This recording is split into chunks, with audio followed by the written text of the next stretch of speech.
Our next speaker this morning is Emma Peel. Emma works for Ford, who's obviously our lovely sponsor for girls in STEAM this morning. So having a look at Emma. Emma loved maths and making things as a child. She was moving into the arts and then had a swerve into engineering when she kind of knew what it was, which I think happens to a lot of people when you don't quite appreciate the ins and outs of engineering and all that it can do. She did a Bachelor of Engineering at the University of Hertfordshire, hopefully that's right. And she's had many different roles working, as you can see, in manufacturing and product. She's worked on products from cash counting machines, CDA software to cars. And as you can see, she's been able to move from the UK to Australia and many other places along the way. Good morning, everyone. I hope you're all having a good day and enjoying this. So my name's Emma and I'm from Ford Motor Company. I'm working as a senior vehicle architecture engineer. That probably means nothing to anyone, but I will start to explain. So I'll give you a brief background of Ford Motor Company to start with. This is our framework, creating tomorrow together. So Ford's belief is the freedom of movement drives human progress.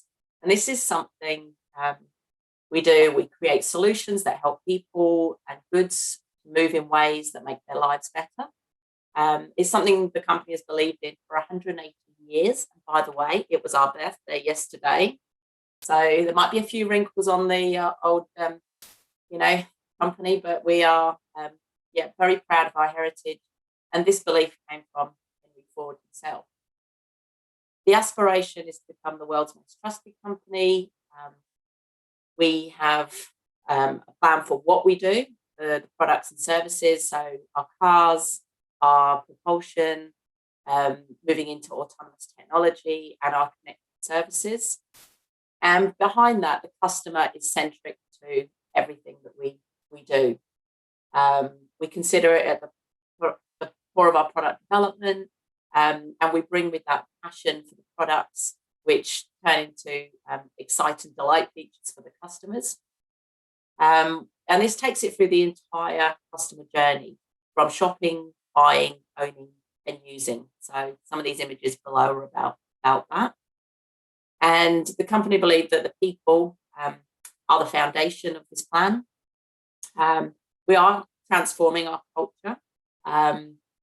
So simplifying things in our policies, workplace, and employee experiences, trying to modernise, and we've made some fast steps, and maybe the COVID pandemic has accelerated some of that because we're all currently working from home if we're in an office-based role. Now, in Australia, we have 4 sites in Victoria. I work at the Broadmeadows site where the Product Development Centre is, Broadmeadows, Campbellfield. I also get to work at Lara, which is just behind the Yuyangs. There's a proving ground where we have a test facility. We still have a facility down in Geelong. The old building's been sold off, but we have another building there where we still do product development. And we also have Richmond, which is our national sales company, which has sales, marketing, customer service division, finance, communications, so all our business operations. But we're still a big employer in Victoria.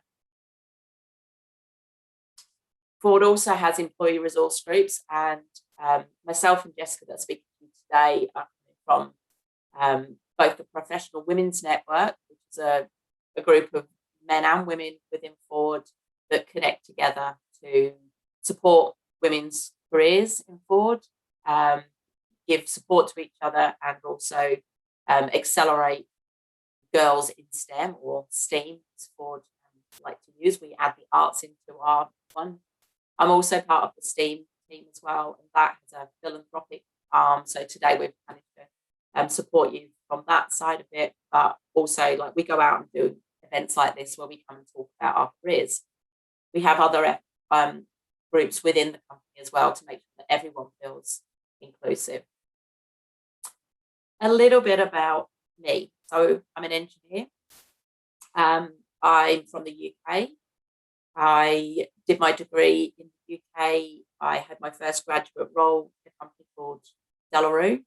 They made cash counting machines. They also printed money. They were part of the Royal Mint. So I did get to play with money, which was quite fun. My first career step. After my graduate year there, I moved on to an automotive lighting company. I got exposed to what the automotive world is and kind of interested at that point. I then got an opportunity to work for a computer-aided design software company, SDRC, and that was my doorway into Ford because I was based on site at Ford Motor Company in the UK. I worked there with them for about a year or a year and a half, and then I got converted to a Ford employee and worked with Ford for 3 or 4 years in the UK in the diesel engineering business. I then got an opportunity to come to Australia, and I moved doing CAD, computer-aided design, methods role into Ford Australia, into Broadmeadows. And from there, I then had a variety of other roles. I've worked in the programs office, looking at existing programs that we call ongoing program development. So when an existing program just has feature content changes, and I got to work on hearses of all things, police cars, so that was pretty exciting. I then had a role in mass and weight engineering on an earlier platform of what you now know as the Ranger. And with that, I got to go to Mazda in Japan because it was a shared platform for them. So that was exciting as well. I took some time out for maternity leave. I've come back and I'm working as a vehicle architecture engineer. And as an engineer, I would like to say, as you can see from this diagram, you can get to travel. I've been and worked with these companies that are highlighted here. So I used to regularly go to Jaguar Land Rover, which is in another part of England, to work with them. I went to France to work with Peugeot, Sweden to work with Volvo. I've been to North America, to other areas of Ford, and obviously I got to move to Australia. So it's been an exciting traveling journey, which has been fantastic. I've got to work on a variety of different cars, and part of my love for engineering, I like to share with others and get involved in STEAM events. So you see me there with R2D2. This was a robotics competition that we regularly support, and I get to go and judge the competitors, which is fantastic. So working as an engineer can take you many places.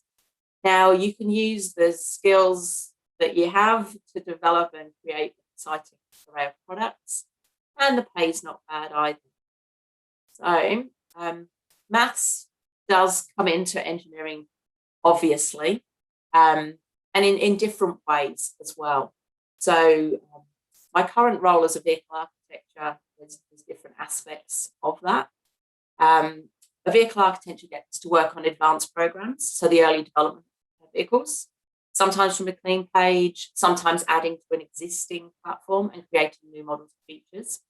We plan the vehicle out virtually, so we're using CAD tools and mathematical equations to study interactions with components. We work with those other departments to make sure their systems develop together and interact well with each other to get the best outcome for the customer.